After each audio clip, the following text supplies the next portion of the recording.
information together that helped us make some important decisions. So with that, if Matt, would you walk us through the memo you prepared and what we're really trying to understand? And, there are no bill drafts or things on our agenda that we have to do, but I think we all are very concerned about, post-COVID, we're all trying to recover from some of the learning loss that occurred, looking at YTOP scores and other metrics, graduation rates, attendance.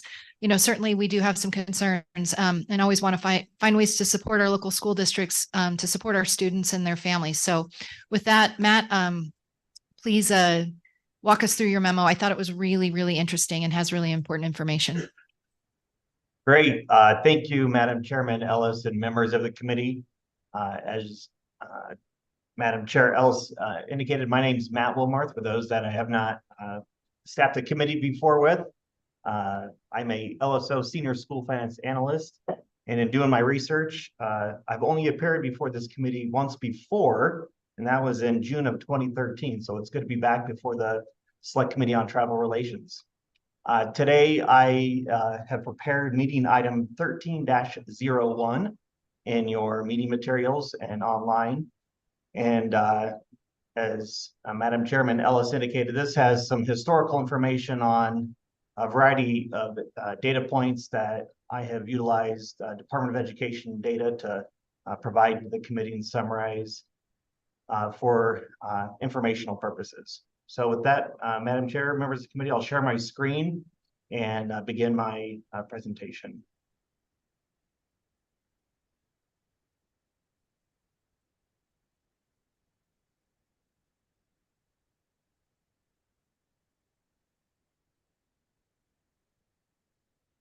You should see my screen.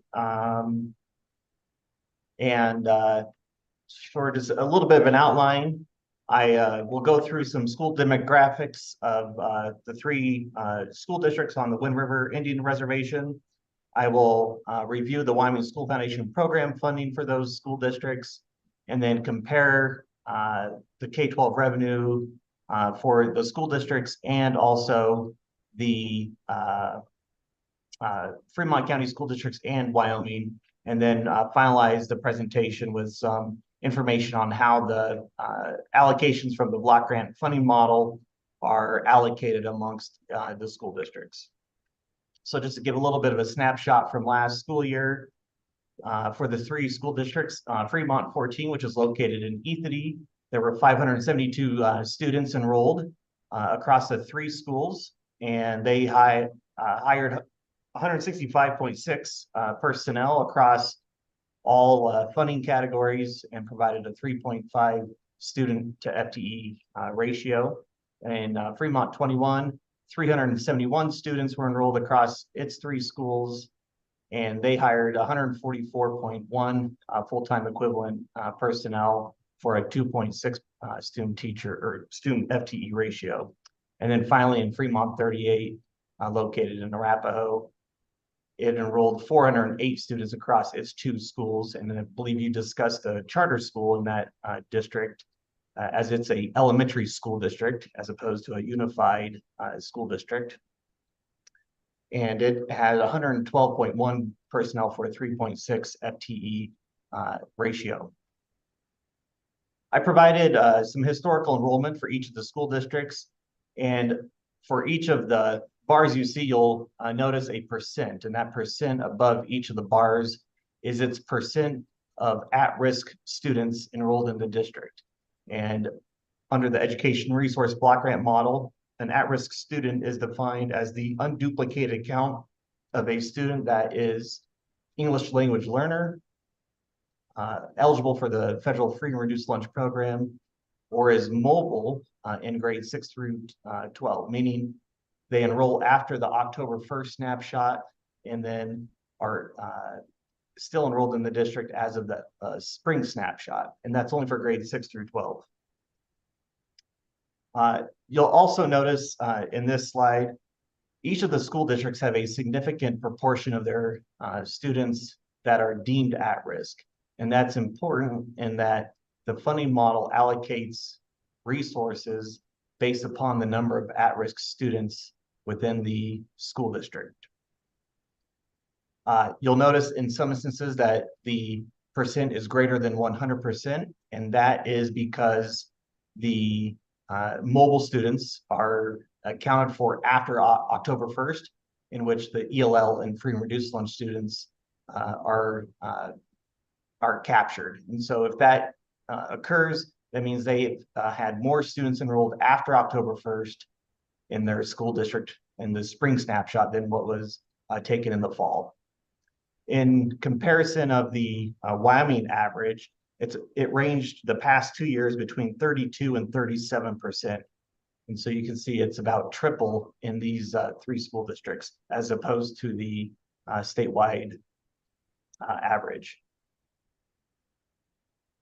I also provided on slide number 5 the total personnel hired for these school districts, and I broke it out by funding source, by state funds, federal funds, and other funds, and provided the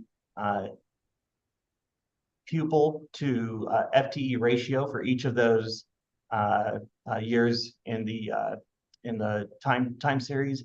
And then in the upper right hand corner, you'll see the Wyoming average, which is a slightly higher average in the 3 school districts here, meaning there are more staff to students in each of these 3 school districts than the Wyoming average.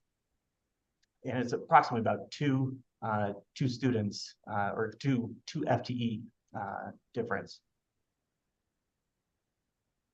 There was some discussion this morning on the graduation rates, and I hope to provide a little bit of clarity on how that cohort graduation rate is calculated.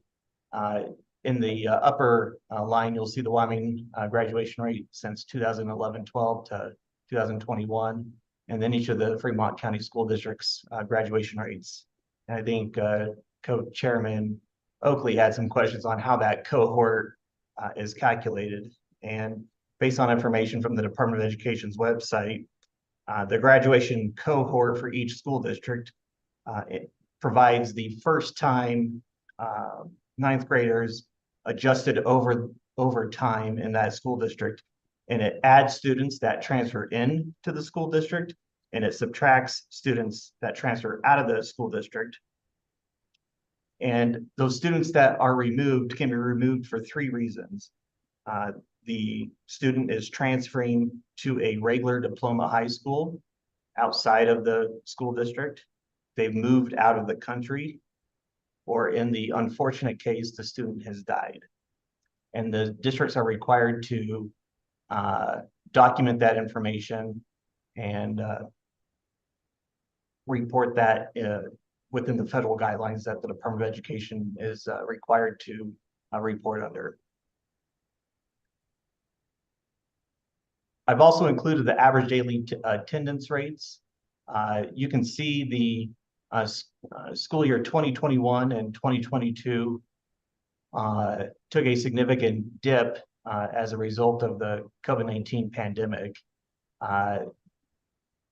It has since that time recovered, and it wasn't just on the Wind River Indian Reservation, but it was across the state that the daily attendance across school districts decreased in that school year after 2019-20.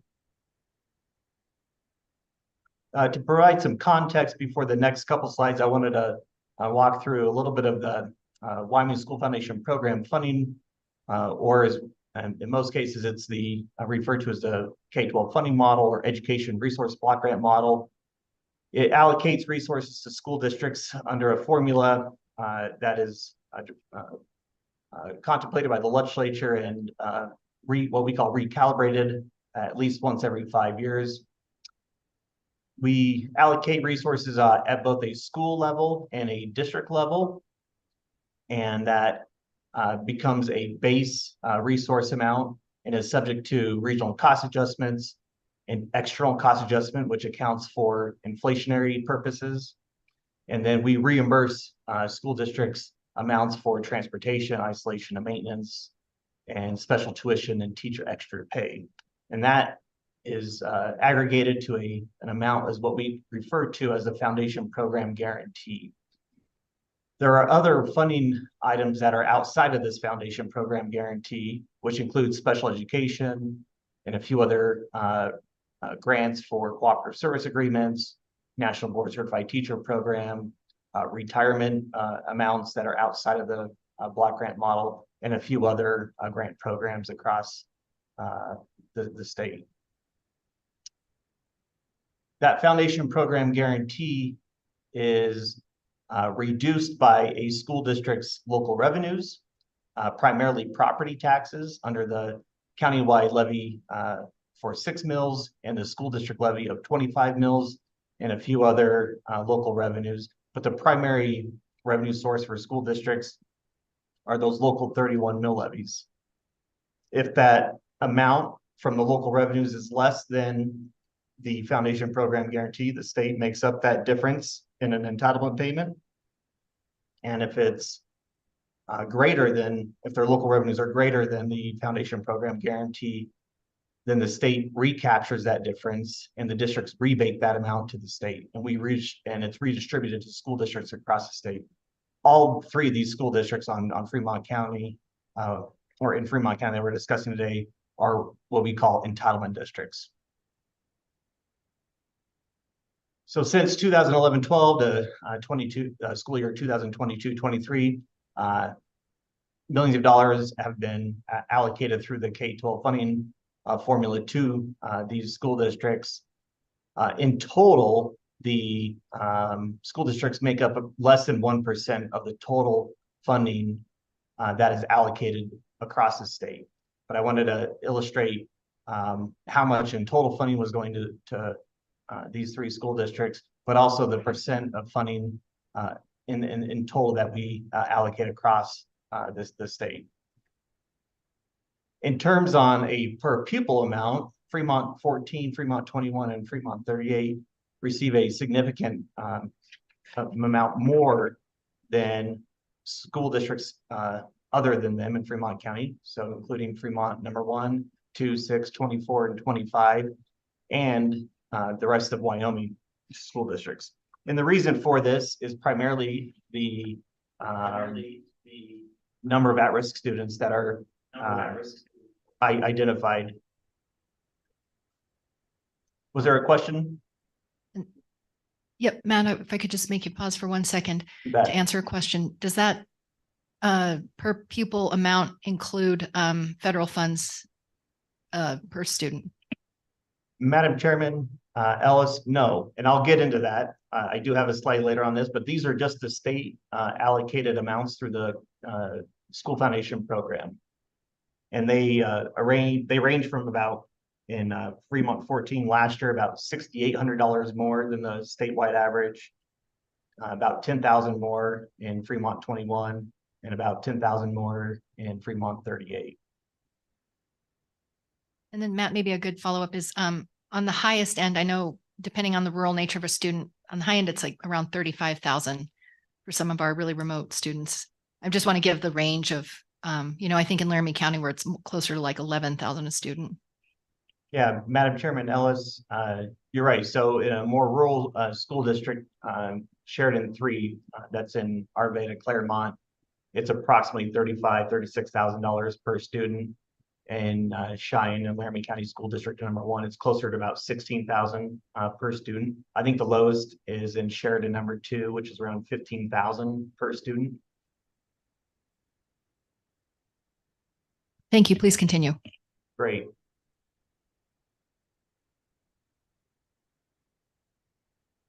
Okay. The next slide I wanted to share is just to kind of break out a little bit of the larger reimbursement programs that the state has. And these are, the first one is the state special education funding. Allowable expenditures for special education are 100% reimbursed for each school district.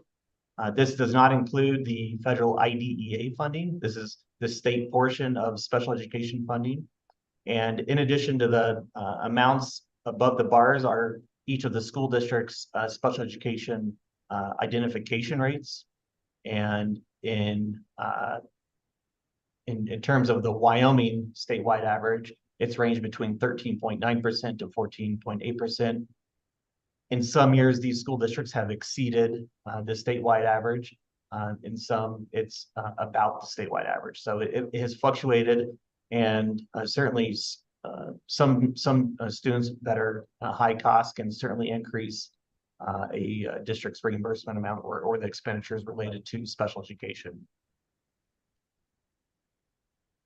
Related to state transportation funding, again, the state reimburses 100% of allowable expenditures to and from school for school districts, and also student activities that are sanctioned by the Wyoming High School Activities Association. And then also what we refer to as capital outlay, or purchases of a school bus or a multi-purpose vehicle that is utilized for both staff and student transportation. And so I've broken out each of those costs related to and from school, student activities, and capital outlay. You notice that the capital outlay fluctuates from year to year. You're not going to purchase a new bus in most cases on an annual basis. But the majority of the expenditures related to transportation are the expenditures related to or daily student routes or to and from school. Madam Chairman Ellis, your question related to, does this include the per pupil funding? Does that include federal funding? This is the slide that I will draw your attention to for the next, I think there's 4 slides related to this.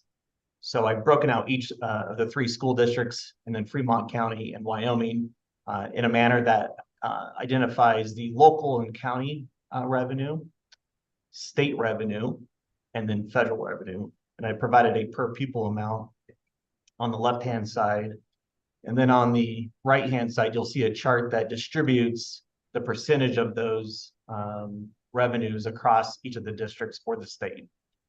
So for example, in Fremont 14, when you account for their operating revenue, which is the local revenue, that's primarily, again, the 31 local mill levies, it's not a lot of money. It's about 6.3%, or it's ranged 8 to 6.3% over the past 12 years, I believe. For the state revenue, that's the largest revenue source for these school districts.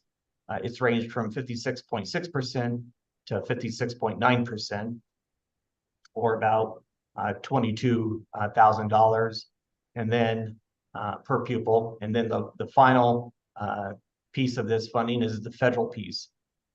And I'll get into why the federal amount is a much larger share in Fremont 14, 21, and 38 in a little bit, but 35 to 36% of the per pupil funding in Fremont 14 comes from federal revenue sources. The same chart for Fremont 21 here, it's increased from $33,826 to $46,916 per student since 2011-12. And again, a similar distribution pattern where the state is the highest portion, federal is the second highest portion, and the local revenue is the smallest proportion in funding. In Fremont 38, again, similar patterns that you've seen in the prior 2 slides, has ranged from approximately $32,000 to $42,000 over this time period, with most recently in 2021-22 at $41,260. And again, state funding the highest, federal the second highest, and local revenue the small share across that district. I wanted to compare this to the remaining Fremont County school districts to show that the per pupil funding is about half across the remaining Fremont County school districts. Most recently in 2021, $23,694 per student. And then similar pattern where state funding is the second largest share, ranging from 56.7% to 61% or 61.4%. And then the second highest percentage of allocation is local and county revenue, ranging from 33% in 2011-12 to 19.7% in 21-22. And the federal funding has ranged from 10% to 18.8%. And that most recent uptick in the past 2 years is primarily related to the federal COVID-19 relief funding that school districts have been eligible to receive in kind of 3 installments. And then we look at the statewide per pupil funding. So the per pupil funding in 2021-22 for the state of Wyoming, when you account for local, state, and federal revenue, was about $21,852. And when you compare that to the 3 school districts ranging from 36,000 to 46,000, it's a significantly less money. And again, the story is similar to the Fremont County school districts, where the federal funding is the lowest proportional distribution of revenue. Local and state are the next 2 highest. So the reason for the larger federal proportions on Fremont County School District number 14, 21, and 38, and I believe some members of the committee are familiar with the federal impact aid funding for education. This is akin to the county PILT program, or payment in lieu of taxes. It's a additional payment to school districts that have large parcels of federal lands. And this includes Indian trust or treaty land, such as the Wind River Indian Reservation. And so any land that cannot generate local property tax revenue is then supplemented with this federal impact aid funding for K-12 education. And importantly, the state is prohibited from including impact aid dollars in purposes of determining its K-12 funding allocations. So the state cannot allocate or include these impact aid dollars as part of a local revenue calculation that determines either a recapture amount or an entitlement amount. This funding actually goes directly to school districts. It does not pass through the state of Wyoming. And we are not allowed to reduce either state or local funding as a result of districts receiving this impact aid funding from the U.S. Department of Education. Majority of this funding that the state receives or is allocated across the state is in Fremont 14, 21, and 38. There are a few other school districts in the state that receive some funding: Fremont 6, Laramie 1, Sweetwater 2, Sweetwater 1, Uinta County School District number 4 and 6. So if you look at this slide 20, you can see the Fremont County School District 14, 21, 38 received $18 million in fiscal year 22, and the remaining 1.4 million was across the other districts that I identified. On a per pupil basis, this can be a significant amount of money, approximately 10,000 to 20,000 across this time series, or about 38% in Fremont 28 of their per pupil operating revenue last year. That also was 28% for Fremont 14 and 20.8% for Fremont 38. Across the state, it's either a percent or just slightly less than 1% of the total operating revenue. The final piece I had to share with the committee, and I won't go into a lot of detail, but this is the information that the Joint Education Committee receives on an annual basis. And this is work done by the Department of Education. It's an analysis that looks at how school districts allocate both its personnel and non-personnel resources as compared to how the Education Resource Block Grant model delivers it to them. This was initially started by the state's consultants in 2008, and it's been refined over time.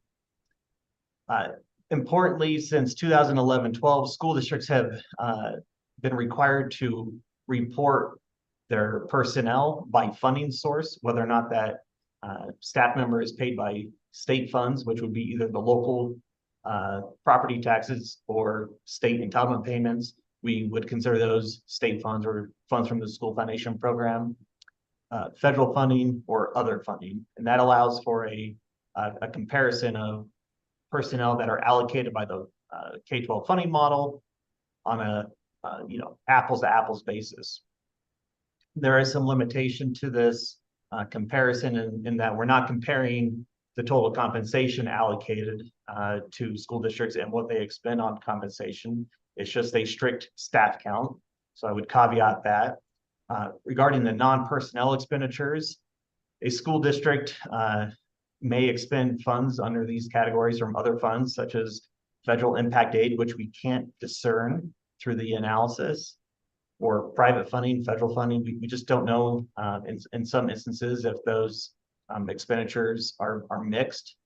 Additionally, you'll notice the non-personnel expenditures fluctuate over time. There may be large purchases for technology or other items that occur maybe in 1 year, but not the next year. So I provided a time series of these analyses, and I only provided a snapshot of the kind of a breakdown of the non-personnel. But again, I would take that with a grain of salt.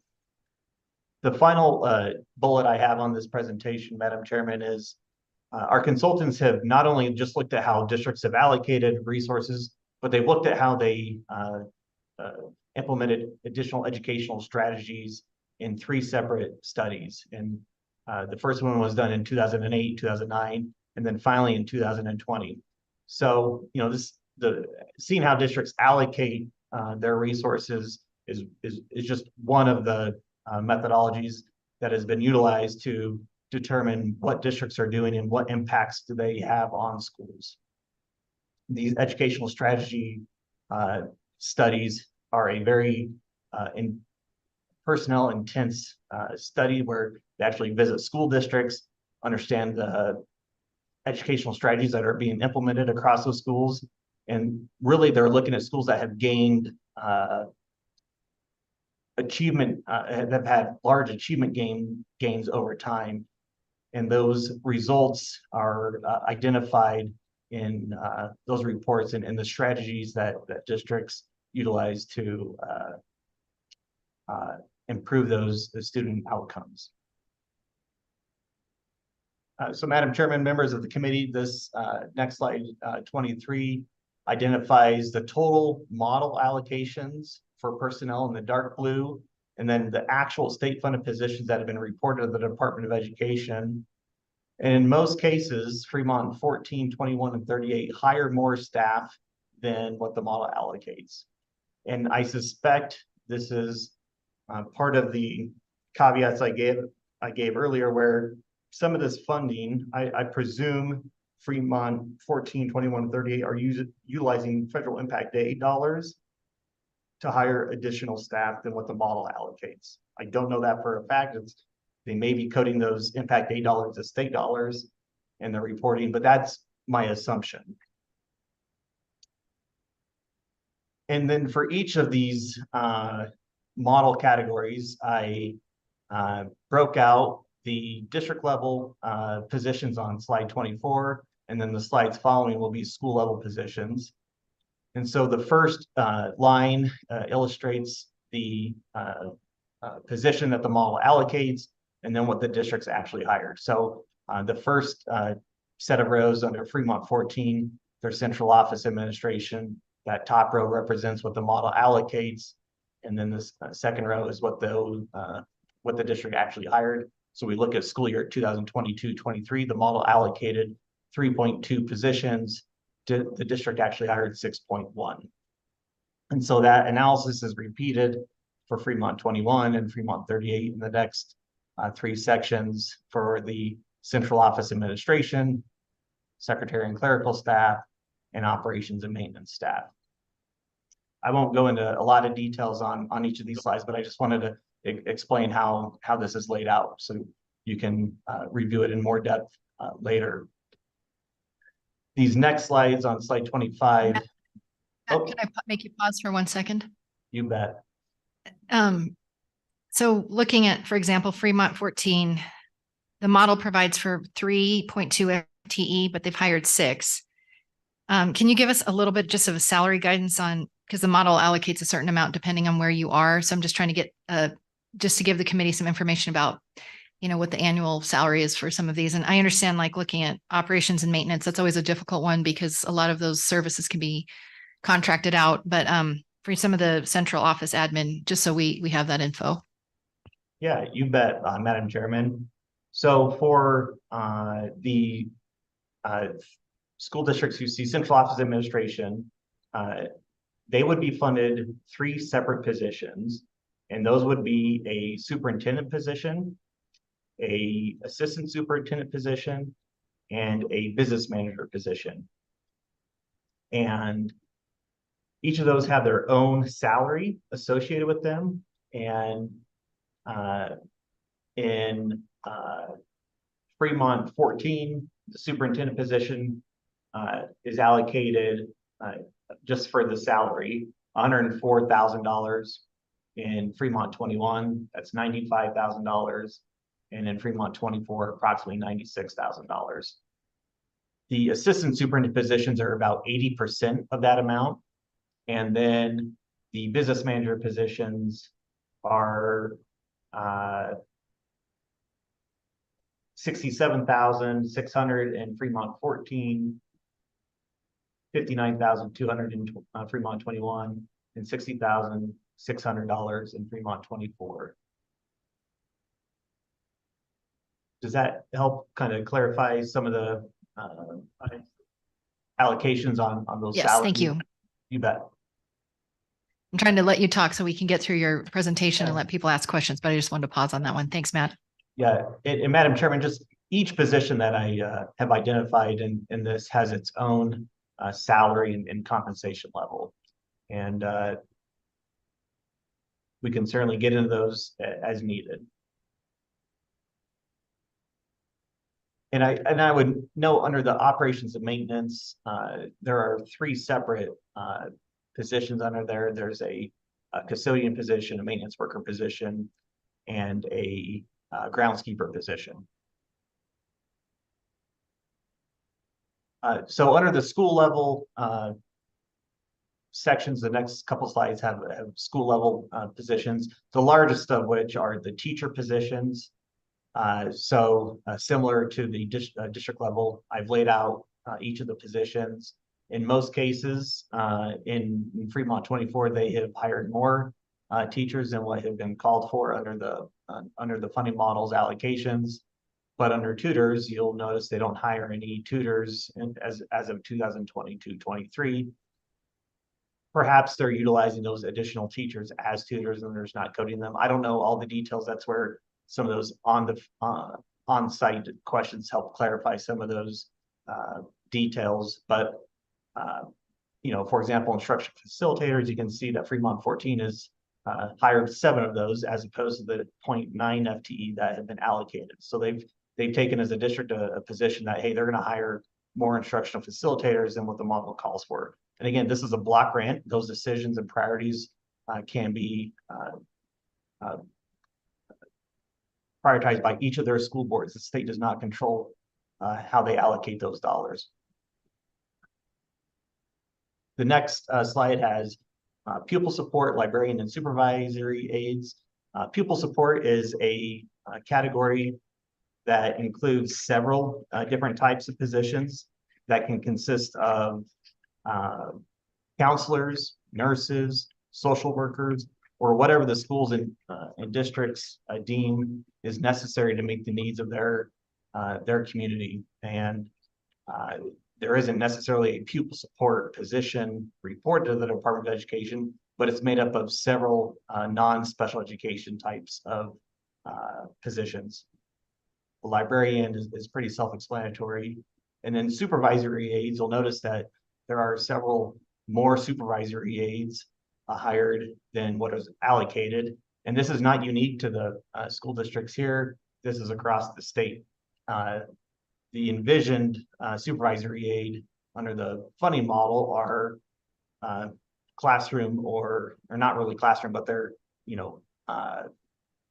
lunchroom or playground or hallway supervisory aides. The model envisions a certified tutor teacher to be hired rather than a classroom aide. And in most cases, school districts hire a librarian aide or a classroom aide rather than a full certified tutor or a certified teacher librarian position. And so again, this distribution of supervisory aides is not unique to Fremont County School District 14 or 21 or 38. This is amongst all school districts across the state of Wyoming. The next set of positions are the computer media technicians, school administration, which would include principals and assistant principals, and secretary and clerical staff. And a computer media technician is IT or a library of media technician position that assists with the technology needs across schools. And then finally, Madam Chairman Ellis, the last analysis is related to the non-personnel items. And most cases in these school districts, they're expending more dollars than what the model calls for. And again, I believe a lot of this is related to the additional federal impact aid dollars that these school districts have available to them to make these additional expenditures. And slides 29, 30, and 31 demonstrate just the snapshot for school year 21-22 for Fremont 14, 21, and 38. And I just identified what these categories are.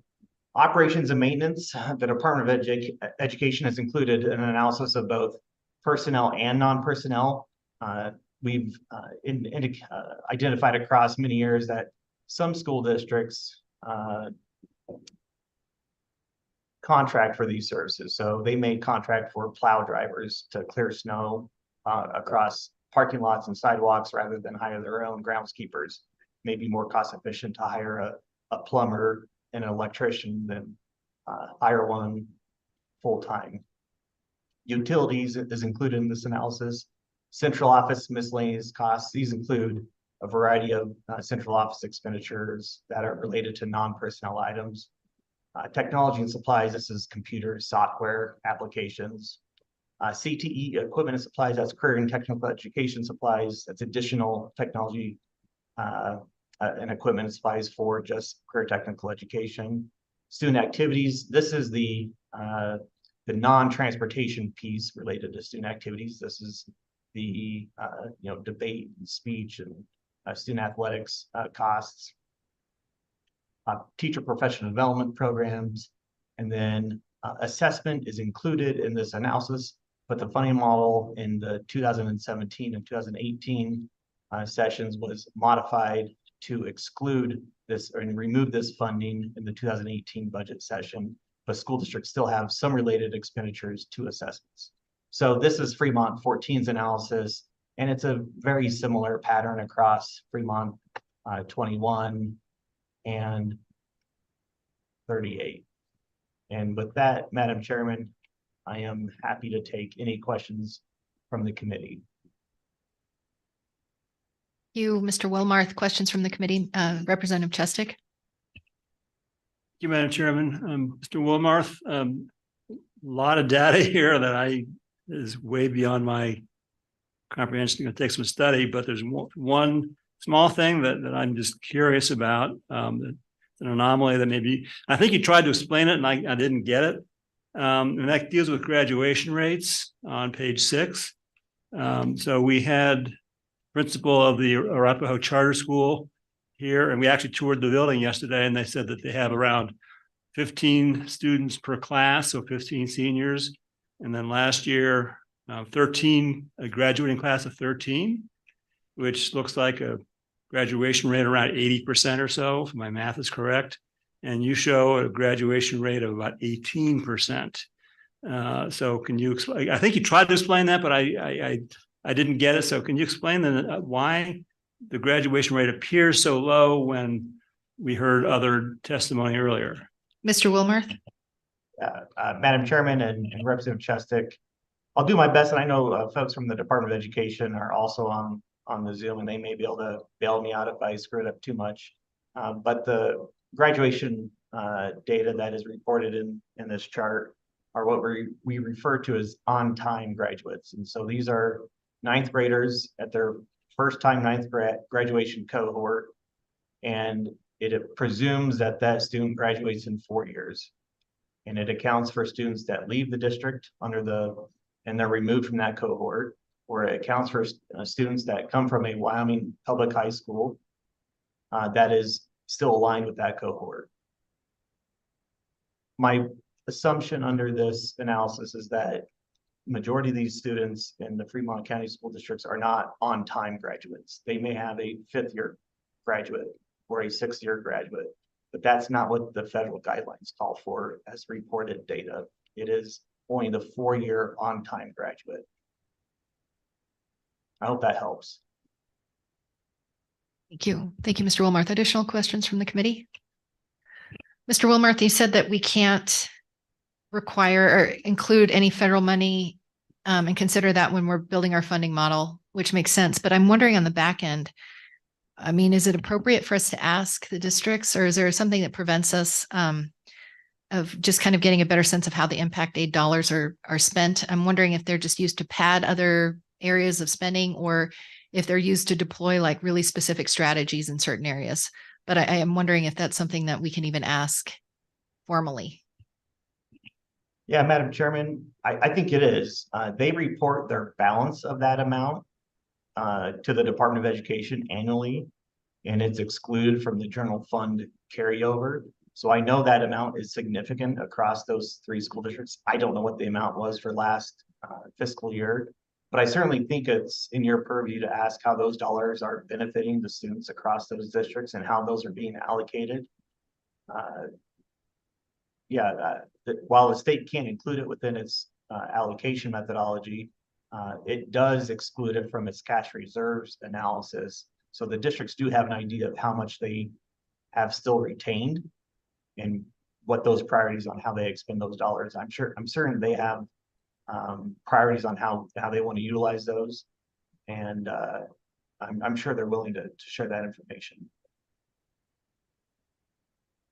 Mr. Wilmarth, another question. You just said the word reserves, and I know I've looked at those. It's been a while since I've looked at those numbers, but do you happen to have information about how much each of these districts have in their reserves? And for the committee's benefit, maybe just a discussion of what that is, and the pre-Campbell money versus post-Campbell.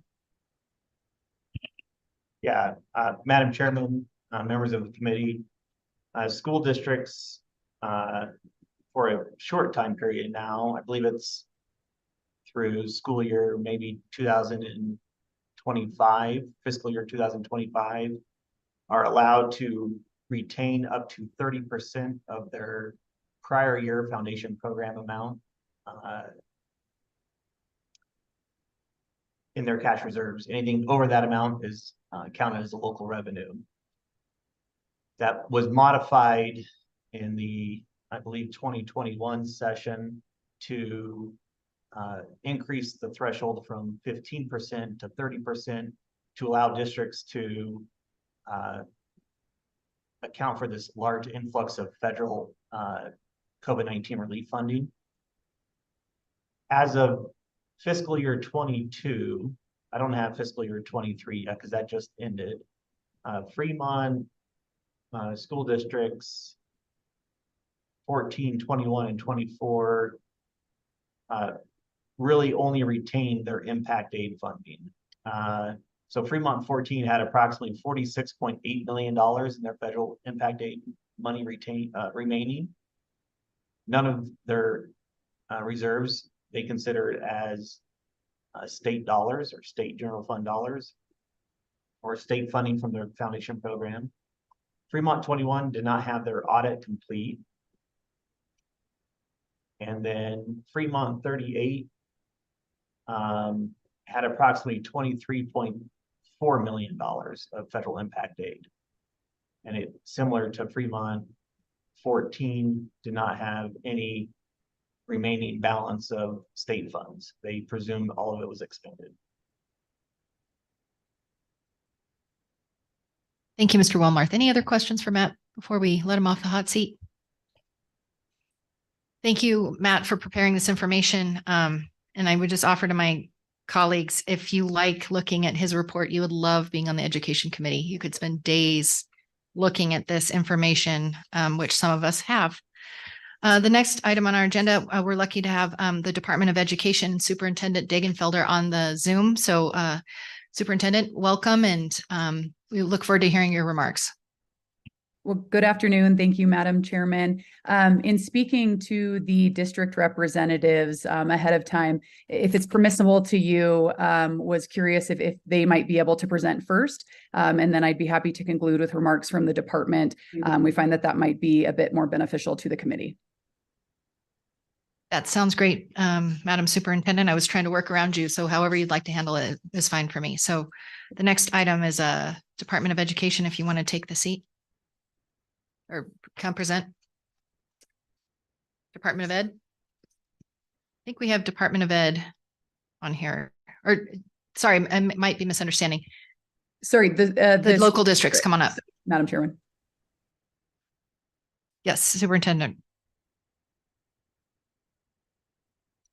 Okay, here we go. Madam Chair, Committee, Dos, Haba, Nananana, Kurt Mayer. Hello, my name's Kurt Mayer, and I'm the superintendent of Fremont 38. I'm currently about 4 months into the superintendent. This is my first year. As you saw yesterday, you know, we might have 3 different communities, but we are one reservation, and we serve a lot of the same families, stakeholders. So we wanted to come today as a unified superintendent group to talk to you and just tell you what we are doing with some of our funds and just different things that we're doing to address Y-top scores, learning loss through COVID. Obviously, it hit us very hard here on the reservation. So we wanted to come together today and be able to present to you. So we have a PowerPoint that we'd like to show. Can we do that? Perfect. Thank you. Oh, yeah. Good afternoon, Madam Chair Ellis and members of the Point that we'd like to show. Good afternoon, Madam Chair Ellis and Thank members of you. the committee. My name's Stephanie Zigafus. I'm the superintendent of Fremont County School District 14, Wyoming Indian Schools. San Sikadave. Good afternoon. My name is Deb Smith. I'm an enrolled Eastern Shoshone tribal member, community member, and I'm the superintendent of Fremont 21 in Fort Washakie.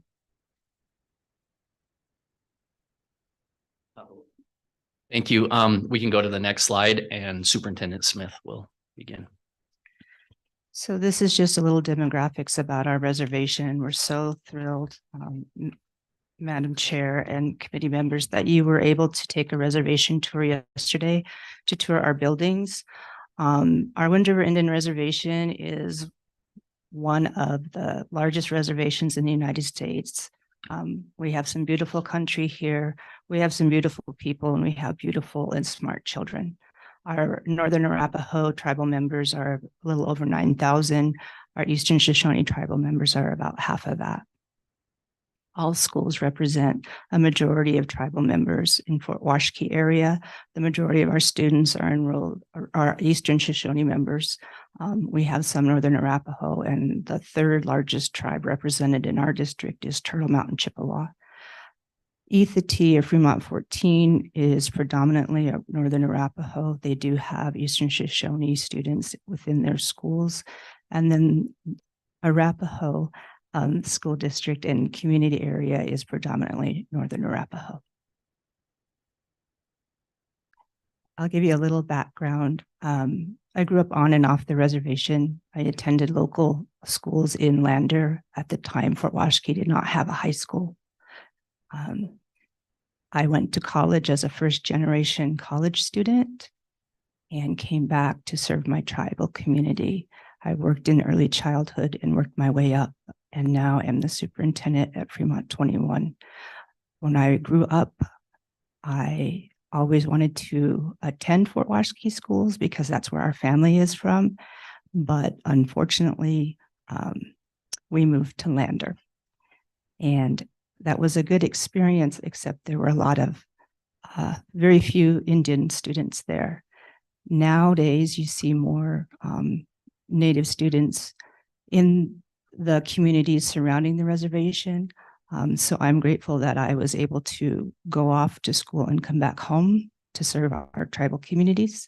I worked at Arapahoe for a couple of years as a special education director, and then was able to come back to Fremont 21. So I'll give you a little perspective about our schools here. I also worked at the Department of Education for 3 years before coming back to the districts, and was integral in establishing our Native American conference, and worked with the state people there to get a better understanding of the needs of our students here.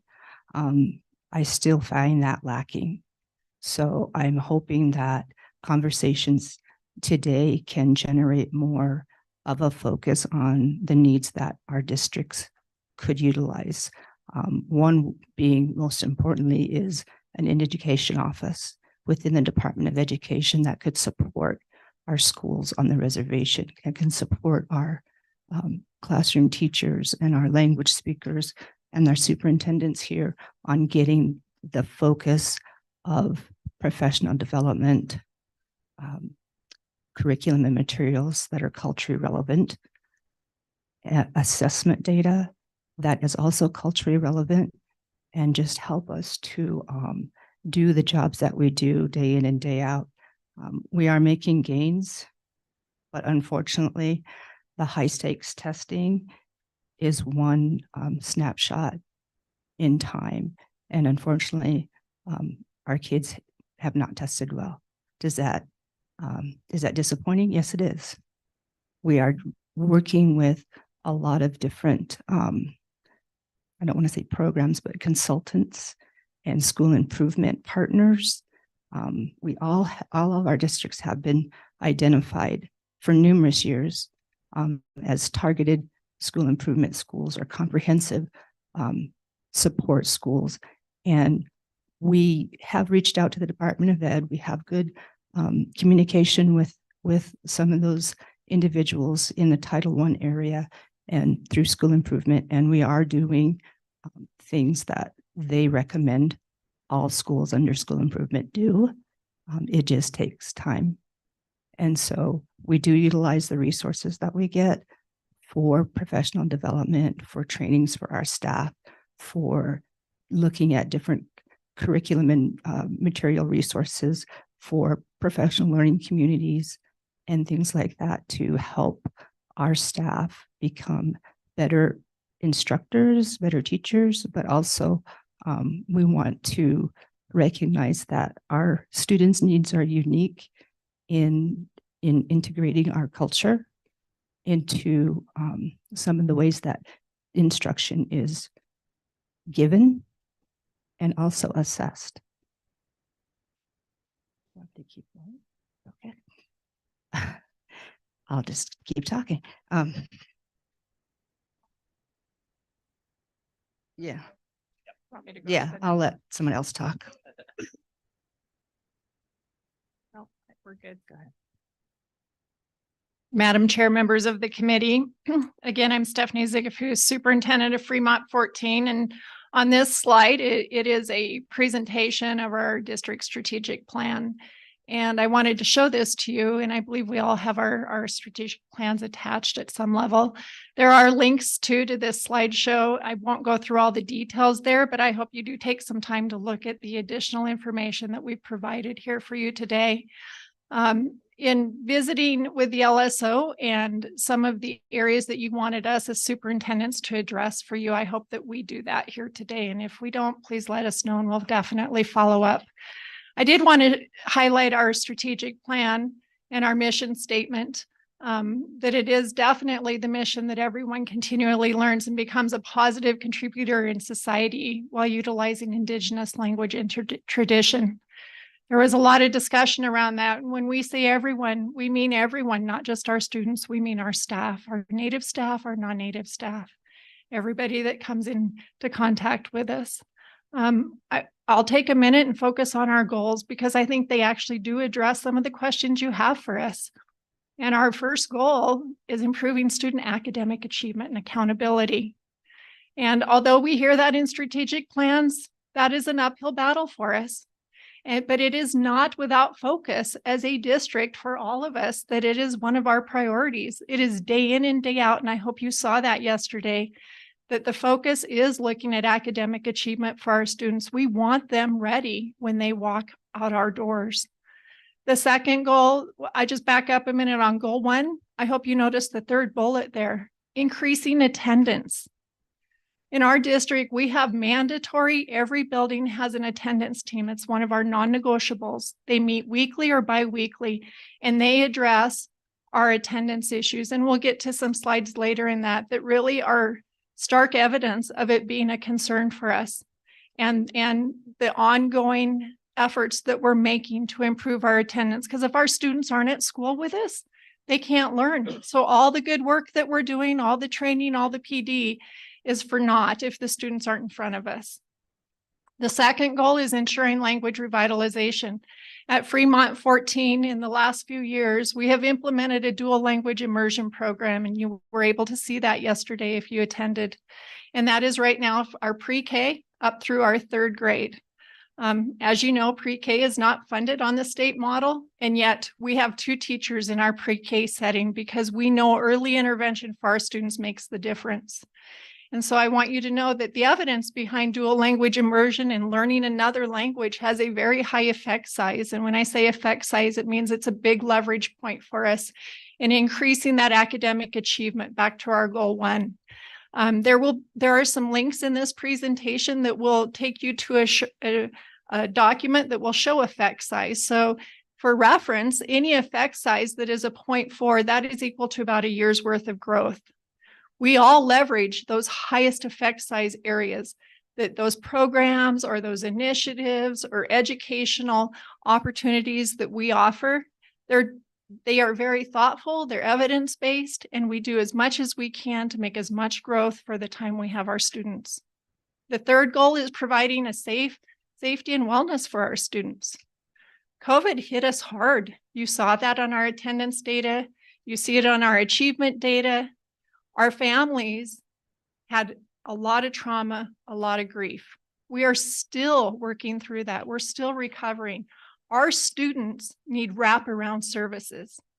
One school counselor and what the funding model offers for those types of social emotional services are not enough. The question came up, where do we spend our impact aid money? Counselors, nurses, wraparound services, MOAs with our medical professionals, so that our students who don't have transportation, they'll come and they'll do counseling for our kids. And yet it's not enough. That is a huge need. So if we are asking for help in that area, and we'll get to that as well. But I did want to show you as well, recruitment and retention, and you hear a lot about that in education right now nationally. In the state of Wyoming, we're having a harder time. Imagine that on the reservation. Look at housing. You know how housing prices have gone up? I've linked in there our recruitment brochure. We go out actively recruiting the best educators for our students. That means we also pay them a little bit more. It's hard work. When all of your students, almost 95% of your students, are free and reduced lunch, when they come from poverty, when they come with the challenges and complexities that they come with, it's a lot of hard work and a lot of heavy lifting. And so recruitment is a big issue. I hope you take a moment to look at that brochure. We're quite proud of it and proud of how it's worked for us as well. We recruit good teachers. So I wanted to share that with you. And then at this point, I'll move it on to Fremont 38, Fremont 21. Next slide. So I'll just explain a little bit.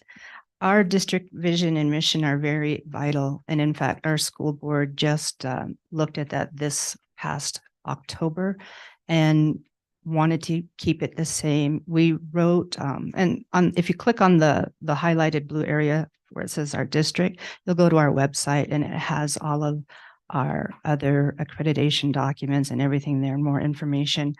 But our school board is very student-centered.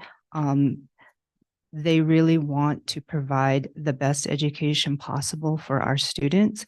And by doing that, just like I'll echo what Stephanie said, we try and hire the best, most qualified staff, but it's difficult. We have a shortage in housing just within our tribal community, let alone offering affordable housing to teachers. This year, we did utilize some funds to initiate the building of a new duplex so we can offer more housing for teachers and staff. We have about 6 units on campus, and we utilize some major maintenance funds to maintain those facilities. We're hoping that down the line in the future, we can acquire some more teacher housing. We use that as a huge recruitment tool, because when we get teachers that do come into the area, if they're not from Fremont County, they have to purchase a home or rent a home either in Lander or Riverton. We've had teachers work as far north as Du Bois and drive down every day. We've had a few staff live in Shoshone and come over. And it's a huge expense, especially with gas prices that are increased now. So we do offer a higher base salary for our staff so that we can maintain them. And it's hard when we do have teacher turnover from year to year, but we've been lucky that we haven't had as high a numbers as we've had in the past. I'll turn it over to Kurt. Madam Chair, thank you. At Fremont 38 Arapahoe schools, we have 2 different schools. We're considered a K-8 elementary school. And then as you spoke with Principal Law this morning, we have our Arapahoe Charter High School as well. Currently, we have about 459 students, with 98% of them Native American. We, coming out of COVID or during COVID, we knew we were going to see a lot of struggles. So we came up with 3 pillars. We wanted to hit on 3 pillars, and it's first one is our students will receive a rigorous, high quality education in order to be successful in all future endeavors.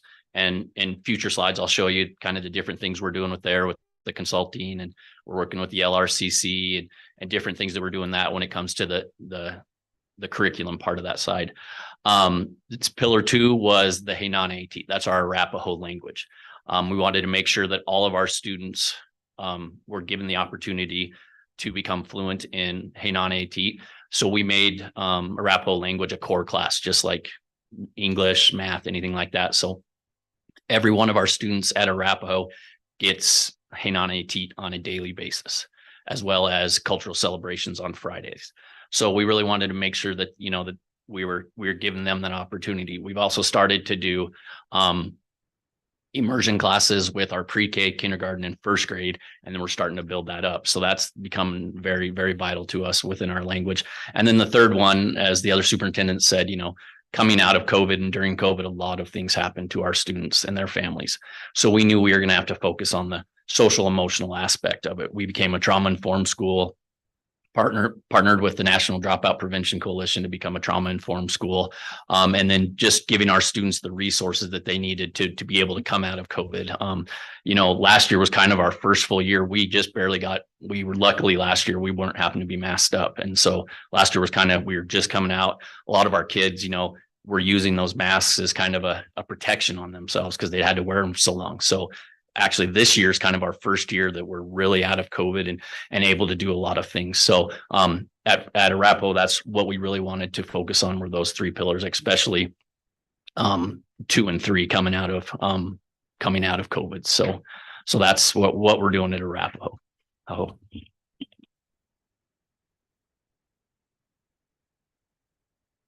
Madam Chair, members of the committee, the question had been asked about our impact aid and some of the areas in which we use our impact aid. And so I want to just highlight these. They're somewhat general.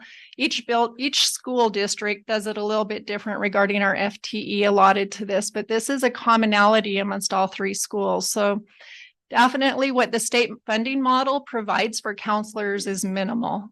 And I'm sure you're fully aware of that because I know that's a topic of conversation with the JEC regarding counseling. So counselors, we hire more counselors than what the funding model allows. Our students need that. We're very remote and our students don't always have access to good counseling. Our school counselors do a great job, often dealing with crisis and students in crisis. Also nurses. Fremont 14, we have no allocation for nurses, right? So we have 2 nurses, one that's at the elementary and one that shares the middle school and the high school, and they are hopping every day. They're busy. School resource officer or school security. That's also very important. And having that relationship with a school resource officer and being a positive impact for our students is critical. Cultural staff. That's our language staff. For us, it's in the dual language immersion teachers. It's our language teachers at the secondary model. It's cultural staff that helps us make culture a part of the school. So when the students, if they're not getting that at home to the level that we would hope, that they come to school and they have the cultural component that also makes them want to come to school, makes them feel like they belong, makes them feel like they want to be there. I mentioned the Arapaho and Shoshone language teachers. Other cultural opportunities that we do to connect back to traditions. Grandparent program. I think we all have at some level a grandparent program or elder program. Those grandparents come in. Our students are very responsive to them. They aren't counselors, but they help support our students in troubling times. Homeschool coordinators or McKinney coordinators. It looks a little different in each of our buildings, but our homeschool coordinators at Fremont 14, we have 2, and they are out on the streets making phone calls, visiting families. Why isn't our student coming to school? What can we do to help get them there? Giving them rides. They're busy. Food service program. We offer free breakfast and lunch for all of our students, and they do get seconds, which isn't funded. We put about $500,000 of our impact aid into the food service program for our students. We don't want them going hungry. Our pre-kindergarten program, that is not in the funding model, and yet it's critical to the education of our students. It's critical to their early learning. We talk about early literacy, and I'm sure you've heard about that as well in the initiative with early literacy. Pre-K is critical. A daycare for our high school students that may have children, so that we can keep them in school. Athletics, we don't do a pay to play. All of our kids can play. And that means we don't have a cut program either. And when our kids play and when they travel, we need to pay for it because they don't have the resources to do that from their families. And instructional facilitators, coaches, however you want to call that, we call them by different names, but they're those staff that are there instructionally helping our teachers look at the data that our students are bringing and how we do multi-tiered systems of support and progress monitoring for our students and helping our teachers and our support staff navigate that. So those are a few of the areas, and I'm sure there's a lot more that are specific to our buildings, but that is some of how we use our impact aid funding. Yes. Last session, I worked on a response from a girl I know who had experienced a horrible loss. A sibling had committed suicide. Her family had got her set up to talk with a counselor outside of her school district, but her school district kept counting her absent for attending a mental health visit. And so we had a bill that would say mental health should be an excused absence because we're just compounding the problem. The bill died. It didn't advance to the finish line. And so, I just struggle with this because I've got kids in school and I see this with my kids and their friends, just some of the rigidness of the absenteeism policies. And people think that I love working on this issue. I don't. I didn't run for the Wyoming legislature to work on absenteeism, but it was years ago where this was brought by our Fremont County School District saying this is a problem. So we tried working on it. But all of this is tied in. And so I do get a little frustrated that we have tried to change laws to get us there, to get kids to be responsive and understanding what absenteeism policies mean. I mean, it's not to punish children. It's to try and say, okay, you're not getting here. How do we get here to learn? Instead of saying, oh, you were at a mental health visit. That doesn't count. Sorry. Now we're going to cause you more stress for missing school. So what I'm asking is, do you think that your absenteeism policies and some of those really like local things are captured in your school district's policies? Or do they need to maybe be looked at? Because that's what we've been trying to get at for years. And I'm a mom and I see it. And it's for all the work and the hundreds, and I'm not joking on this, hundreds of hours I've put into this. I don't see any change in my district and it's really disheartening. So do you feel like your policies are there or is that something you need to work on? Yeah. We actually, when we were doing this slideshow, we looked at the definition of what the state requires for that 5-day absence, and we reported those numbers. We do not, as districts, we work with our children. Because if we did have to report like that, it's phenomenal. Like I was looking at our attendance rate for those that miss 5 or more days was 90%. 90%. We have students that have issues. We work with those families to get them there. We do know which percentage of our students are the chronic absentees. And just like districts across the state and nation, 10% of those students take up 90% of your time. So we do have families that truly struggle. We go out of our way to go and give them rides, to check on them. We have at Fremont 21, we have a JOM coordinator, homeschool liaison, and then we have a social worker and 3 additional counselors, and they all make home visits daily, weekly. We did that during COVID. We do that now. We have those families that truly struggle. We have McKinney-Vento students, and within our district, and I know the other districts on the reservation as well, we also had to look at that federal definition, because according to our numbers through the state, we weren't identifying enough students as homeless. In our tribal communities, we don't consider students that live in multi-generational homes homeless. That's part of our culture. And so we look at that differently. We do have those families that are truly homeless, and those are the students that we target with specific McKinney-Vento monies. But the other students that might fall into that gray area that we consider gray area, but the state and feds might consider, no, those are McKinney-Vento. We help with our title monies. We help with our impact aid dollars. So we do a lot of supports with our funding that other districts are more into those specific categories, if that makes sense. Thank you. And I want to make sure that we have an agenda where we're supposed to end at 3:30. We'll have some more public comment. We have the superintendent and the Department of Ed. So I know there's a lot of slides, so I don't know if you wanted to get through all of your presentation. We can cruise through it or offer the highlights, but I just want to be respectful. And a big part of that is we have people who, our staff that travels. I think they're all planning on returning to Cheyenne and probably don't want to be on the road when it's too dark. So.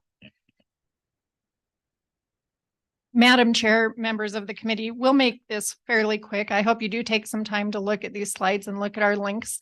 I'll just start with Fremont 14. Some of the questions were presented to us on what do we do for academic achievement. And too often in the public, we focus on what's not working rather than what is working. And we have a lot working in our schools. I would highlight, we work from the profile of a graduate. We're doing a lot addressing that. I would just like to highlight our CTE program that we've started at Wyoming Indian School. We have infused a lot of funding into CTE through our ESSER funds that we've gotten. We have gotten equipment, up-to-date equipment. We have great teachers. We've recruited, we've staffed it. That is an avenue for our students to walk out of our doors ready to work. And so we do also concurrent dual enrollment classes for our students. Some of our celebrations were our robotics team won state champions. They went to the nationals this year. We had 3rd graders last year that won a national dam building competition and went to Palm Springs. And we have amazing computer science program. When you hear a sophomore say, what do you want to do when you graduate? I want to work in cybersecurity. That brings chills. Those are our students. They're not the students on the white top scores that you may look at and you're like, oh, that looks dismal. That isn't our student population. Our students have dreams and hopes and they're getting there, and it's going to take a different way of looking at that. So I hope that you really recognize that we're doing that. We are looking at what's it going to take to make it work for our students, and the traditional pathway may not be that necessarily. It may be getting them CTE and career ready and getting them out the door with skills and whatnot. So you will see, again, some of these leverage points. We function with professional learning communities. I believe our state superintendent will talk about multi-tiered systems of support. We all have that implemented in our buildings as well to address those deficits that some of our students have. We know they need to learn how to read, and we're going to get them there. Project-based learning, wanted to highlight that too. That's how many of our students learn. Put it in their hands. Let them mold that. And those are the different ways that hopefully you saw a little glimpse of that yesterday on what we're doing.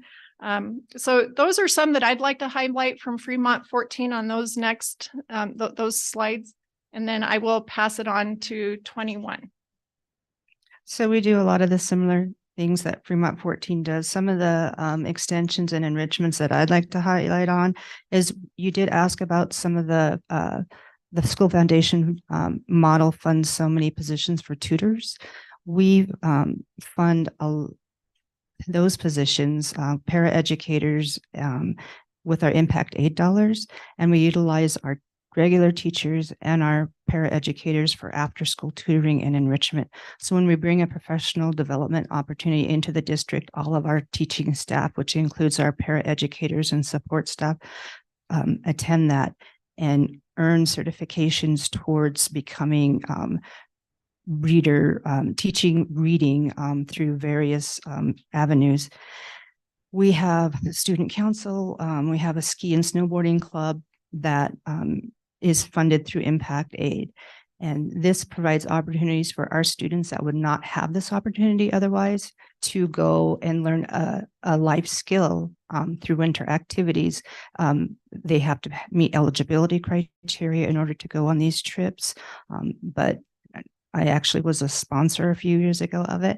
And we start with 5th grade and go all the way up to grade 12. We have some phenomenal skiers and snowboarders.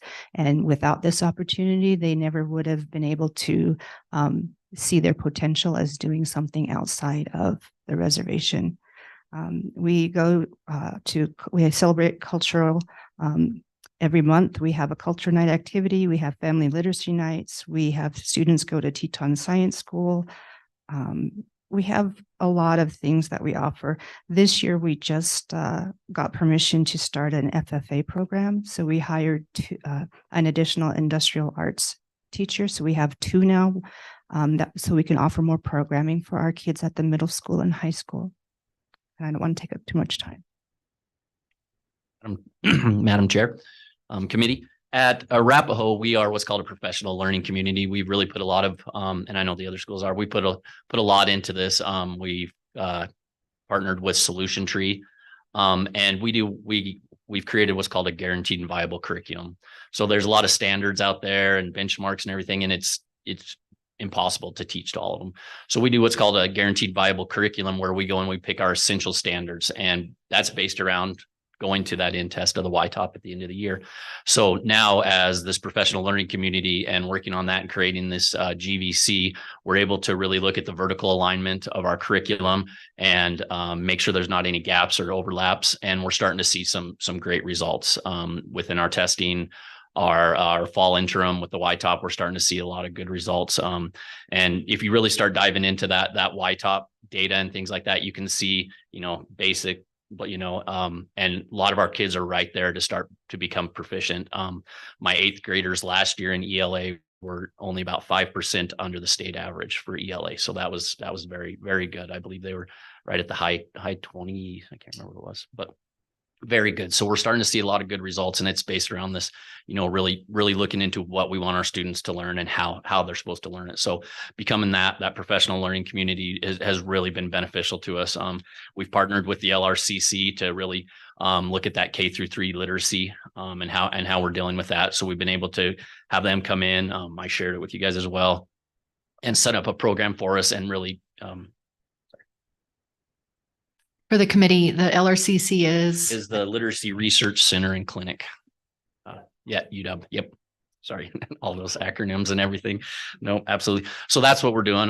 Once again, with the MTSS system, which is the multi-tiered systems of support, response to intervention, really getting those tier 1 and tier 2 interventions within the classroom. So we aren't getting to those tier 3 interventions, and just being able to have our teachers be able to do that within the classroom and not have a lot of pull-out services. So to keep our students in the classroom. So that's been very beneficial for us as well. Moving forward, do you want us to go through all I know you were kind of talking a little bit about. No, I want to make sure you have time to say what you want to say, but there are just a lot of slides on here, so I don't know how to prioritize it and get through it. Maybe about 10 more minutes. Yeah. Is that enough, or is there any, because we have absenteeism. Obviously we talked about that. We have our expulsions, out of school suspension data in here. And then we have just a slide of things that we're requesting from you or support. I think we'll move to that if that's okay. The very last one. I think we can all look at these and, for the the public, we did tour these schools yesterday, and I apologize, I didn't start this with a thank you for setting that up. I think we learned a lot. We enjoyed our time visiting with students, and saw some really great things happening in your school. So thank you for letting us visit your schools and seeing some of that. But please continue with where you'd like to in your presentation. Madam Chair, members of the committee, we'll go to the request for support. I do just want to back up and touch on our attendance. I do want to highlight that question came up. And when you look at the state statute, which all of our districts have approved policy and had board approved policy on unexcused absences, which is the definition of truancy, that statute states that 5 unexcused absences or more are habitual truant. If you look at our statistics for us, that's 411 students last year that would have been considered habitually truant. Had we put all 411 of those students to the tribal courts, it would have overwhelmed the tribal courts, and it would have broken down the relationships that our schools have with our families. And so we're out of compliance. I'll be the first to say it. And we won't be in compliance with that because we have to use more positive behavioral strategies to get our kids to school.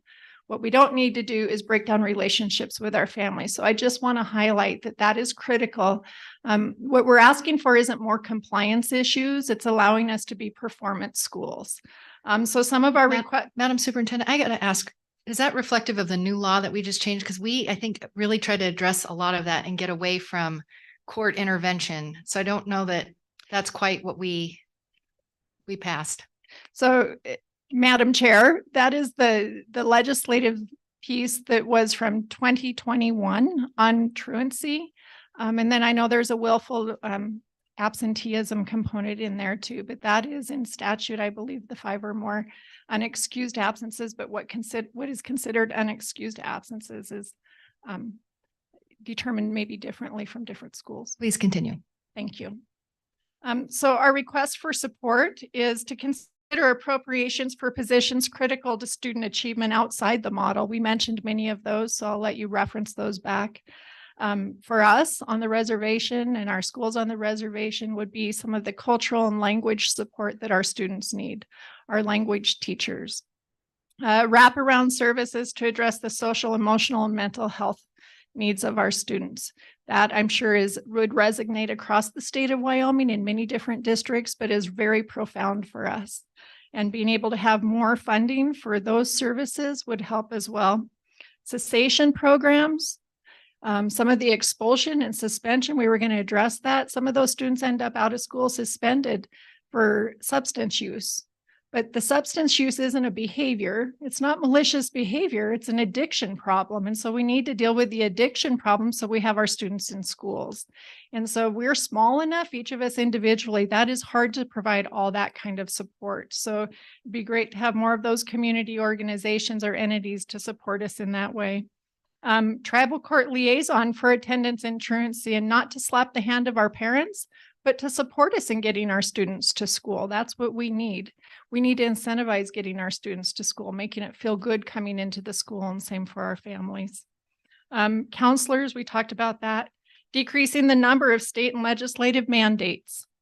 Compliance versus performance. I will tell you, as a superintendent, I probably spend 80% of my time on compliance and 20% as an instructional leader. And that's embarrassing to say it, but it's true.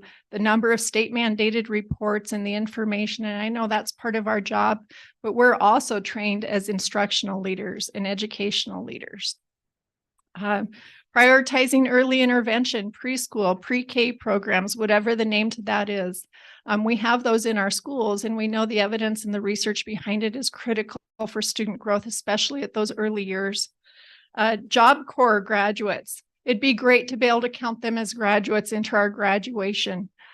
They don't. They're counted as dropouts. That is a concern. Also for us, the districts on the reservation, really considering that 5th and 6th grade year for graduation at high school, not just the 4-year cohort when that's reported, because our students, it may not be the value for many of our families that they're done at 18 and out the door. It's okay for them to stay another couple years and get their education, and we provide that for them as well, and that's not funded either. And a diploma versus a certificate of completions for students on an IEP. As a former special ed director, I will tell you that IEP should be driving what we're expecting those kids to come out of the door with. And I know that some of you, there's some very proactiveness as far as special education. And I will say if our students actually came out with a diploma, that would help. If it meets what their IEP states, I don't understand why they come out with a certificate of completion versus a diploma. And establishing an Office of Indian Education with the Wyoming Department of Education, as Superintendent Smith had discussed. Other comments, questions from the committee? Representative Chestick. Thank you, Madam Co-Chairman, and members of the committee are going to be tired of hearing this question, but I've asked it before. I'll ask it again. It sounds to me from what we saw, I do really appreciate the tour we got yesterday. It was very informative, very helpful to me. And from the things I'm hearing from it, it sounds like a lot of the students are really achieving very well, but that achievement is not showing up on the test scores, on the YTOP scores. And I'm wondering why that is. And one possibility is that YTOP is not measuring the kinds of achievement that your school students need to survive in the world in which they're going to be entering. And that could be problems with the cultural biases of the tests. It could be other things that are going on. I know several of you mentioned, I know Superintendent Smith also mentioned that test results are disappointing, but and you're always being designated as a school improvement. You're on school improvement plans, those kinds of things. How can we help with that? Is there, number one, is there another way of assessing and measuring achievement that we could use for that meets your needs? I'll leave it at that. I'd like to hear your reaction to anybody on the panel. Superintendents. Yeah. It's really hard to ramp up testing day at our schools. I mean, the kids come in excited. We say dress for success, come in and do well on the YTOP, but it's a long test. And I myself, growing up, I was not a good test taker. I wasn't. And I see that in some of our students. Some of our students do really well. It's a small percentage, but some of our students don't do well. And then on any other day that there's not the state assessment, they're doing great. On their classroom-based assessments, on things that we have project-based learning activities, we see their learning in action. And if we could capture that and report that to the state, we would be probably off our school improvement plans. But it's very frustrating because we're always under that microscope. And our kids, you know, you saw, I'm glad you went on the tour to get a better perspective of where we're coming from.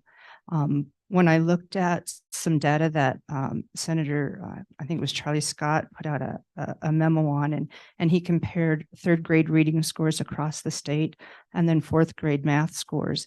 And we weren't the lowest of the districts. We were actually ahead of some non-reservation schools, not very many, but when you look at the percentage of poverty rate in those districts, we're at 98%. I think the closest district to us was 37%. That's huge. That is huge.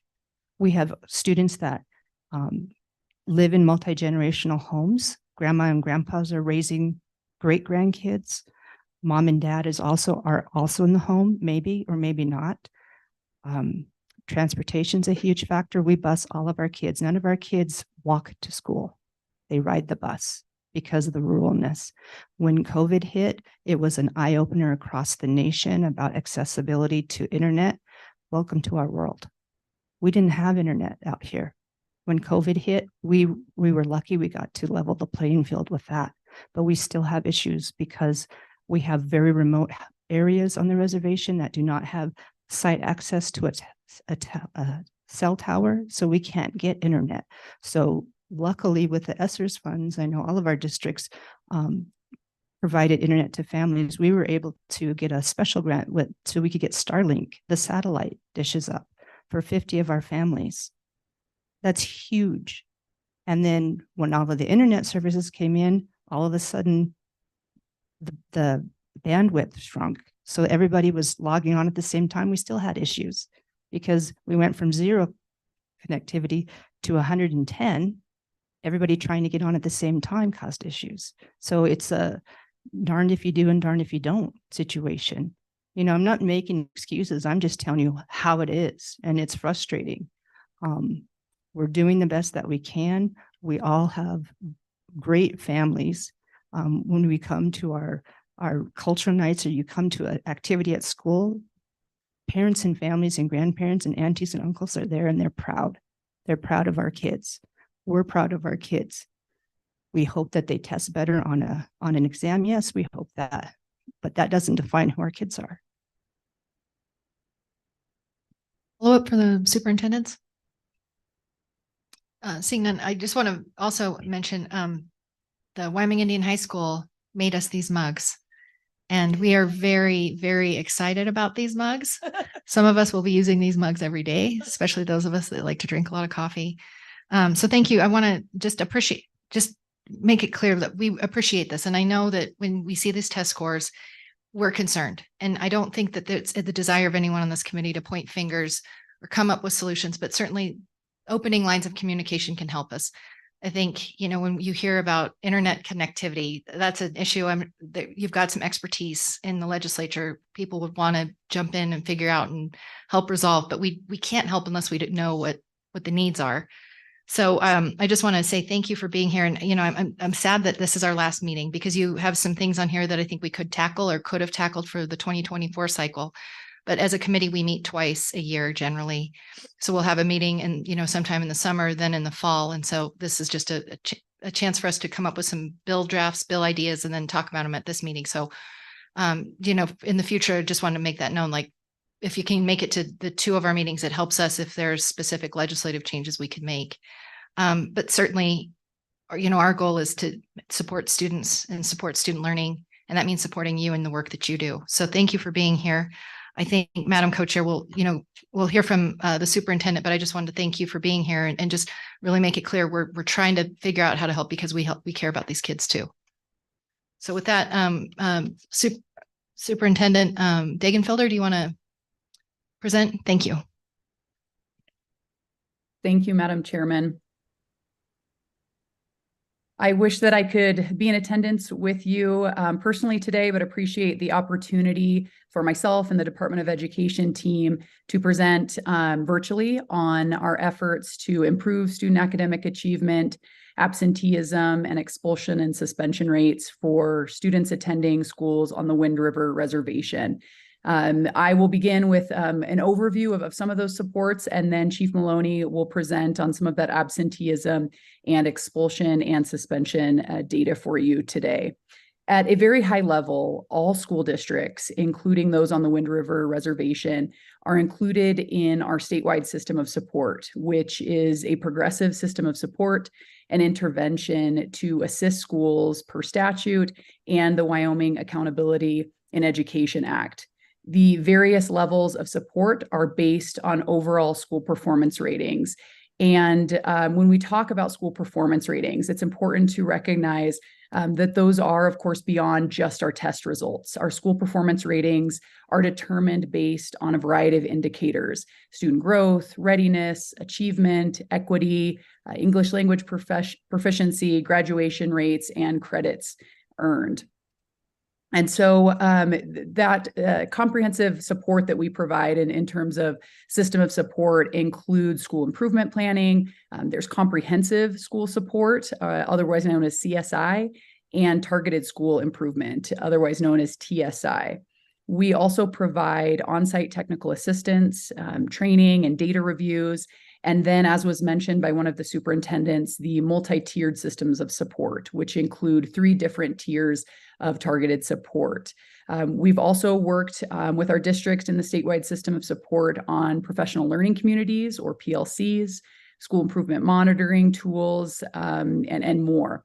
And we have seen recent success through this statewide system of support, and we're continuing to improve that overall system of support. A couple of things that I would note: Wyoming Indian High School, we saw an increase in their rating of not meeting expectations to partially meeting expectations in 22-23. And this was based on an increase in growth and equity. Additionally, Arapahoe Elementary School increased in their rating from not meeting expectations to partially meeting expectations in 22-23 based on an increase in growth and equity. Currently, we are looking at that overall statewide system of support and ways that we can improvement. And we are beginning to develop a leadership training academy that will benefit our principals and leadership in our districts, and hope to have that rolled out in 2024. And also looking at how we can use these new, more detailed markdown reports to really drill into the data and provide communities of practice. In addition to that overall statewide system of support, we continue to provide specific support to our districts on the Wind River Reservation, and these are described at length in your memo. They include K-3 literacy efforts that were mentioned, computer science trainings, which coincidentally today there is a teacher training in Arapahoe on these computer science initiatives, resources related to social studies standards and that are vetted by tribal educators. And of course, as was mentioned, the annual Native American Education Conference. This year's conference theme was the whole child and included topics and sessions from systems of support for our youth, entrepreneurship, robotics, empowering the Indigenous imagination, the importance of physical activity, and many, many more. While we have seen positive impact from all of these efforts, there is still much work to be done, and we must work to better support all of our Native American students, as we've heard from the districts that just spoke to you today. That said, our next step is to hold work sessions with each of the Fremont County school districts in early December, and we plan to discuss in-depth topics including absenteeism, ACT prep programs to address the concerns we've heard regarding the Hathaway Scholarship, career technical education apprenticeships and programs, mental and behavioral health opportunities, again, those communities of practice and leadership training, and after-school programming. And based on these discussions in early December, begin to build a path forward with all the appropriate partners. So now I will go ahead and hand it off to Chief Policy Officer Wanda Maloney, and she will be happy to present on, again, the absenteeism, expulsion, and suspension data. Thank you, Superintendent, and welcome. I appreciate having time to be here this afternoon, Madam Chair and select committee members. My name is Wanda Maloney, and I will move right into the absenteeism data. Before I do that, I just want to highlight a couple additional opportunities that we partnered with our districts. Fremont 14 is currently working with us on a Challenge Z grant, which is focusing on work-based learning. And some exciting goals around that are really working to increase student employability skills, looking at student success plans. And I know one of the things that they're currently working on also is the incorporation of a career liaison, which will work with those students to support them as they go into the workforce. Finally, I want to just call out Rob Black, who works as our tribal liaison with many of the districts, and the work that he does to support our tribal educators and community members as they plan the Native American Educational Conference. One of the exciting things that happens at that conference every year is the Pacesetter Awards. And that is being able to note those students that are Native American who are recognized because of their attendance, their academics, their leadership, and their community service. And so that's an exciting reward for them. As we move into looking at other information within the memo, the next is around the absenteeism data. And the department does collect that at a district level, and it's collected through a district attendance rate. And that is calculated by looking at the average daily attendance divided by the average daily membership of students. On page 3 within the memo, you'll notice that we have 2 tables. The first table looks at the K-8 attendance rate for the 3 Wind River Reservation schools. And then it also captures the state level. and we have that for 5 corresponding years.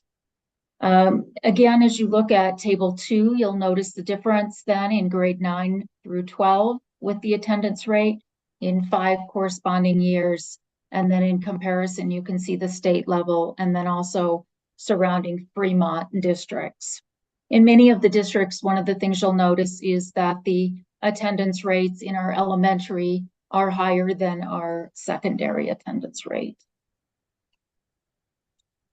We'll keep moving on into looking at expulsion data, which is referenced on page 4.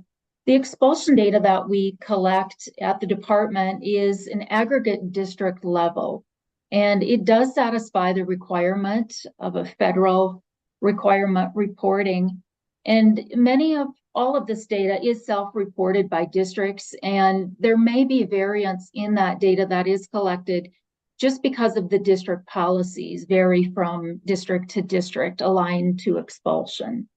And then you'll also notice on that chart, and looking again at 5 years of data for the 3 Fremont districts and then surrounding districts, a comparison to the state in terms of expulsion data. You'll also notice just the enrollment data may also create some variance in the overall expulsion rates. The last part of the memo really then addresses suspension data.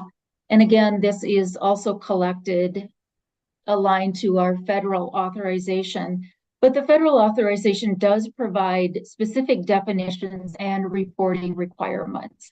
But it is only collected for those students who are individual students with disabilities. And so it is a very small number of students, representing anywhere from about 20% or less of the overall student population. When we do look at it, when the department does collect that information from each of the district, it is collected at the subgroup level.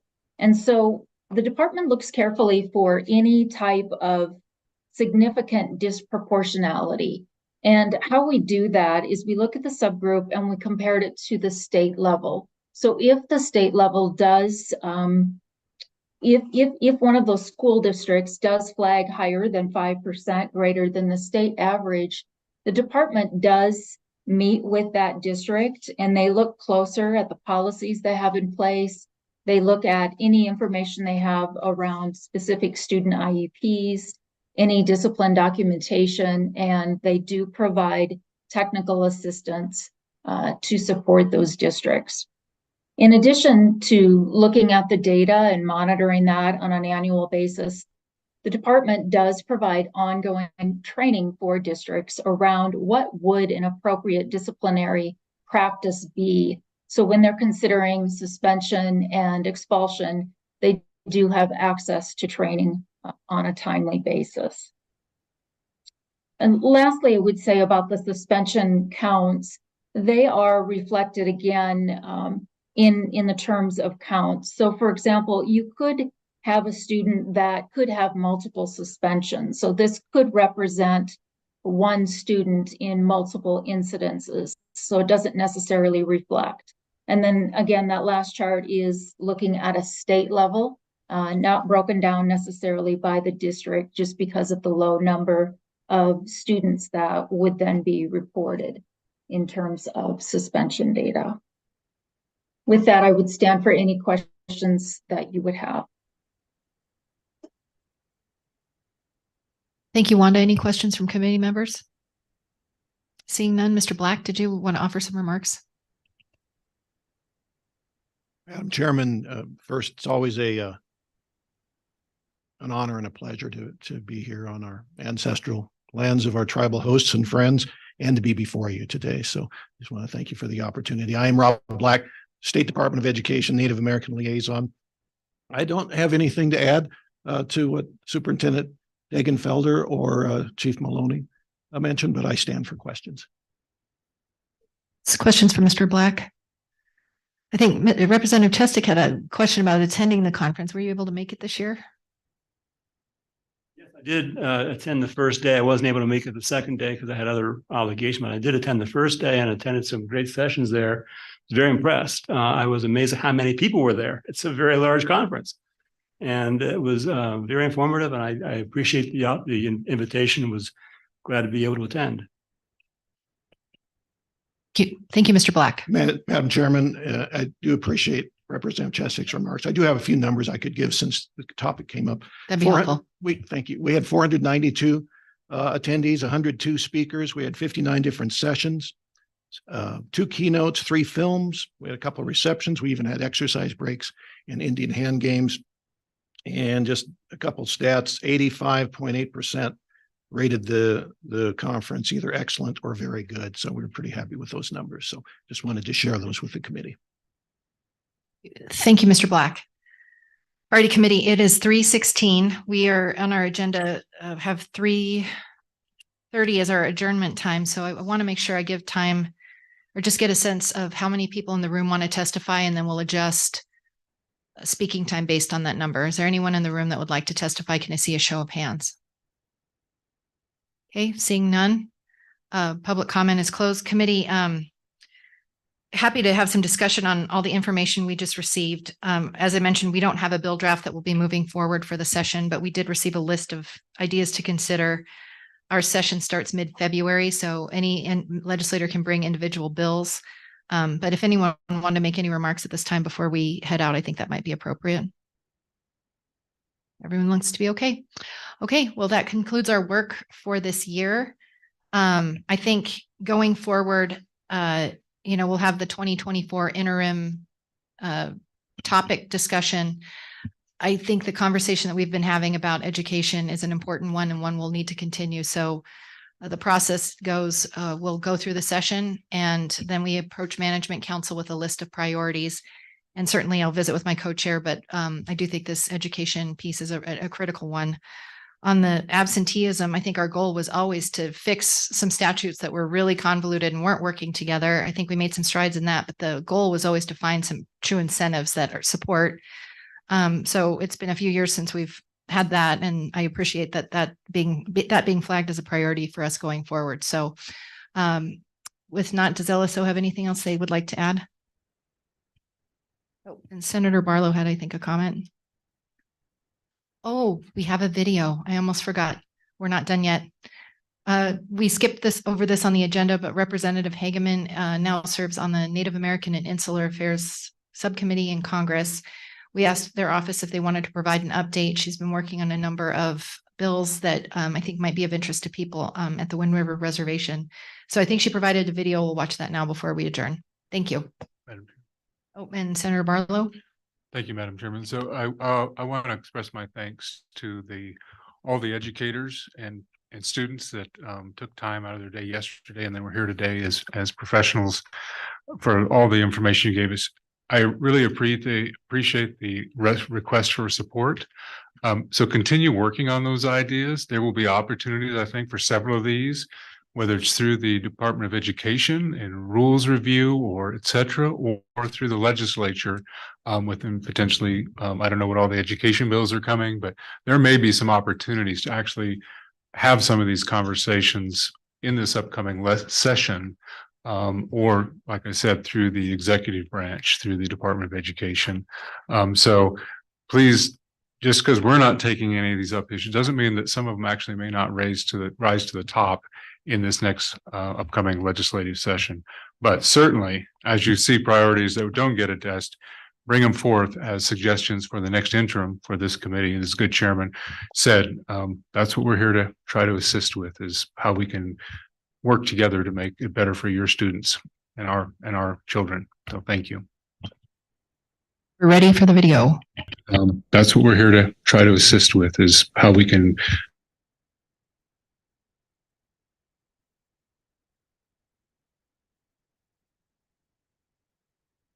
that's what we're here to try to assist with, is how we can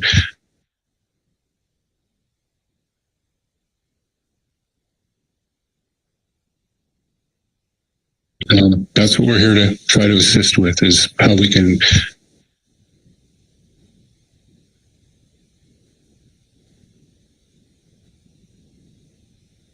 And that's what we're here to try to assist with, is how we can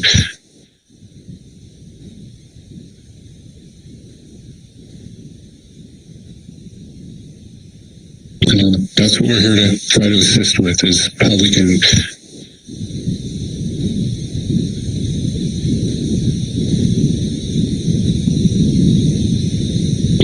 that's what we're here to try to assist with, is how we can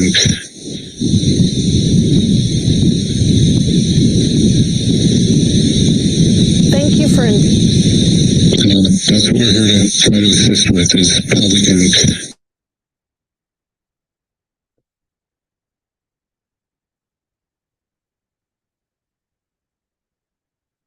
Elisa, maybe is there a way to include her video within our YouTube video? Is there a way to edit our YouTube live video to make sure it's available online so we can watch it? Email us a link. Or email us a link. Let's try that. Thank you, Representative Hageman. We try hard. It just didn't happen. Okay. With that, committee's adjourned. We'll see you all in February.